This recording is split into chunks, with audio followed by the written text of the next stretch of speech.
Good morning, students. I had taught you the rise of nationalism in Europe, but there is a large gaping. Hence, I am going to restart the chapter, The Rise of Nationalism in Europe.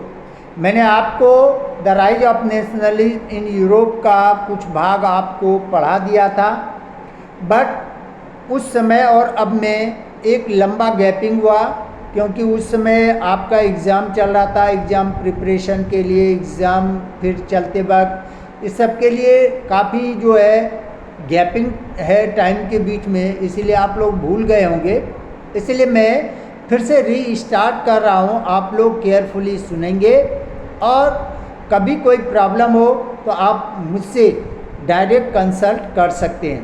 Okay, first of all we will start the vision of nationalism. यह nationalism का विजन, विचार, दृष्टि कहाँ से आया, कैसे हुआ?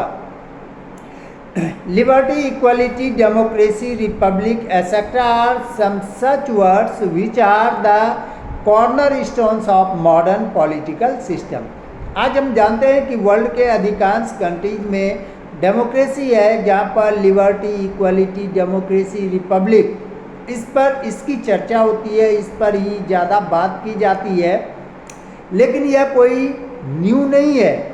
हम देखेंगे कि लास्ट सेंचुरी में भी इस प्रकार की फीलिंग थी, और फर्स्ट जो यह स्टार्ट हुआ था इस प्रकार की डिमांड, यह फ्रेंच रेवोल्यूशन से शुरू हुआ था, जो कि 1789 में हुआ था। फ्रेंच रेवोल्यूशन से यह लिबर्टी, इक्वालिटी, डेमोक्रेसी, रिपब्लिक की बातें शुरू हुई। Many thinkers as well as artists visualized such thoughts. One such was the French artist Frédéric Saury, who prepared a series of four paintings. इसी प्रकार के हम देखेंगे कि यह जो नेशनलिज्म की जो फीलिंग आई लोगों में, इसका स्टार्ट जो फिलासफर्स थे, थिंकर्स थे, आर्टिस्ट थे, इन लोगों ने जो है पहले इस पर विचार किया, और उसमें से इस प्रकार के जो थिंकर्स थे उसमें फ्रांस के एक आर्टिस्ट थे जिसका नाम था फ्रेंच सॉरी। उसका नाम जो है यह प्रमुख रूप से लिया जाता है, जिन्होंने 4 सीरीज जो है पेंटिंग का बनाया था। Through these pictures he visualised his world which in his words was made up of democratic and social republic. The first print of this series has been given here, which shows the people of Europe and America. इसमें visualise किया गया था इस painting में, जिसमें पूरे world को एक डेमोक्रेटिक कंट्री, एक रिपब्लिक कंट्री के रूप में दिखाया गया था। और जो 4 सीरीज जो बनाए थे पेंटिंग्स के, उसका फर्स्ट जो सीरीज है वह यहाँ पर दिखाया गया है, जिसमें पीपल ऑफ यूरोप और अमेरिका को एक क्यू में, एक कतार में सभी वर्ग के और सभी पुरुष और महिलाओं को एक कतार में आगे बढ़ते हुए दिखाया गया है, और स्टैचू ऑफ लिबर्टी को सैल्यूट करते हुए दिखाया गया। तो आप कहेंगे कि इसमें कौन सी बड़ी बात है? यस, यह बहुत बड़ी बात थी, क्योंकि 1848 में जब यह पिक्चर बनाया गया था, उस समय ना तो नेशन स्टेट था, न नेशनलिस्ट की फीलिंग थी, और सारे कंट्री जो है छोटे छोटे भागों में बटे हुए थे, जिसे किंगडम कहा जाता था। और उस समय किसी भी प्रकार की इक्वलिटी नहीं थी। समाज जो है 3 भाग में बटे हुए थे, clergy, nobility and common people. और क्लर्जी और नोबेलिटी ये हायर क्लास कहे जाते थे। ये जिस रीजन में रहते थे वहाँ पर कॉमनर्स का प्रवेश भी निषेध था। तो जिस होटल में खाते थे, जिस ट्रेन में सफ़र करते थे, वहाँ पर कॉमनर्स का प्रवेश भी निषेध था। ऐसे समय में जो है इक्वलिटी को दिखाना एक बहुत बड़ी बात थी। और उस समय एब्सोल्यूट जो है रूलर होते थे, किंग्स होते थे, निरंकुश राजा होते थे। इसीलिए वहाँ पर जो है एक डेमोक्रेटिक रूप में दिखाना नेशन को, यह भी एक महान उपलब्धि थी। यह यूटोपियन थी। यूटोपियन मीन्स काल्पनिक, जो कि सही में ना हो, कल्पना के आधार पर हम जो सोचते हैं, that is called the utopian. They are man and women of all ages and social classes. Man and women, क्या अंतर है?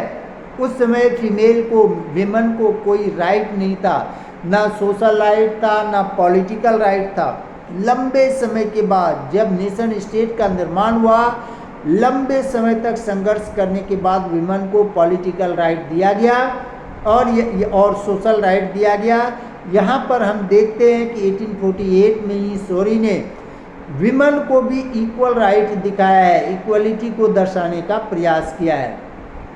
Who in a long line the marching and offering homage to the statue of liberty, statue of liberty को दिखाने का प्रयास किया है।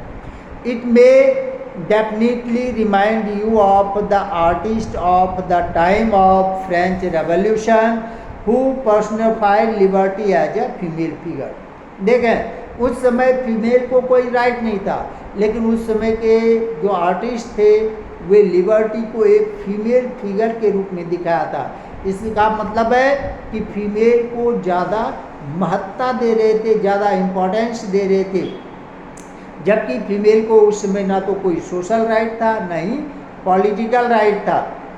इन this picture also you recognise the torch of enlightenment which she bears in one hand. जो statue of liberty थी, उसके एक हाथ में टॉर्च ऑफ एनलाइटमेंट यानी ज्ञान के प्रकाश के रूप में टॉर्च को दिखाया है, और दूसरे हाथ में charter of rights of man था।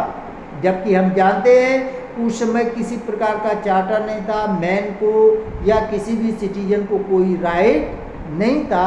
ऐसे समय में यह विजुलाइज कर लेना कि वहाँ पर जो है एक राइट्स थे, मैन के राइट्स थे, वह बुक जो है वह स्टेचू ऑफ लिबर्टी के हाथ में, दूसरे हाथ में enlightenment of torch of enlightenment यानी ज्ञान के प्रकाश के रूप में टॉर्च को दिखाया। जबकि हम जानते हैं उस समय कॉमन पीपल के कोई ज्ञान नहीं थे, क्योंकि उस समय जो एब्सोल्यूट मोनार्क थे उनका यह कहना था कि वे पीपल के द्वारा इलेक्टेड नहीं बल्कि गॉड के द्वारा सेलेक्टेड है। अगर सिटीजन्स अच्छे हैं तो गॉड एक अच्छे किंग को सेलेक्ट करते थे, और अगर सिटीजन अच्छे नहीं है तो एक क्रूएल किंग को भेजते थे। यह इस प्रकार की थ्योरी थी और इसी में लोग विश्वास करते थे। इट मीन्स किंग की कोई गलती नहीं। अगर किंग अच्छा है इट मीन्स सिटीजन अच्छे हैं, एक बून के रूप में गॉड ने अच्छे किंग को सेलेक्ट किया। अगर किंग बुरा है, क्रूएल है, इट मीन्स सिटीजन्स जो है अच्छे नहीं हैं, उन्हें पनिश करने के लिए, सही लाइन पर लाने के लिए एक क्रूएल किंग को जो है यहाँ पर दिया गया है।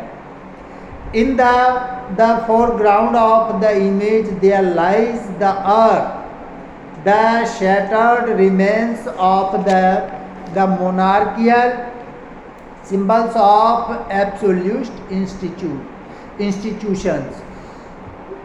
जो इंस्टीट्यूशंस थे एब्सोल्यूट मोनार्कीज के, उसके अवशेष को जमीन पर बिखरे हुए, टूटे हुए, बिखरे हुए दिखाया गया है। मीन्स जो स्टेचू ऑफ लिबर्टी थी, स्टेचू ऑफ लिबर्टी के पैर के पास ग्राउंड पर जो है इनके अवशेष को बिखरे हुए दिखाया गया।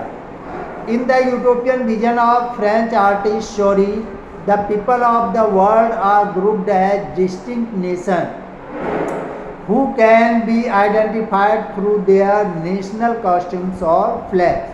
उसमें जो दिखाया गया है, जो एक कतार में लोग जा रहे थे, वे डिफरेंट नेशन के पीपल को दिखाया एक ही लाइन में, जो अपने फ्लैग या कॉस्ट्यूम्स के द्वारा पहचाने जा सकते थे। We passed the statue of the liberty, United State and Switzerland are leading the processions, both of which had already become nation state by that time.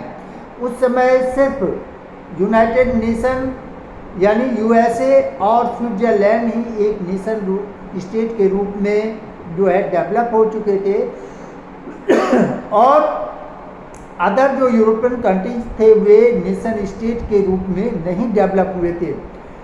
और इसके जस्ट पीछे फ्रांस को दिखाया गया था।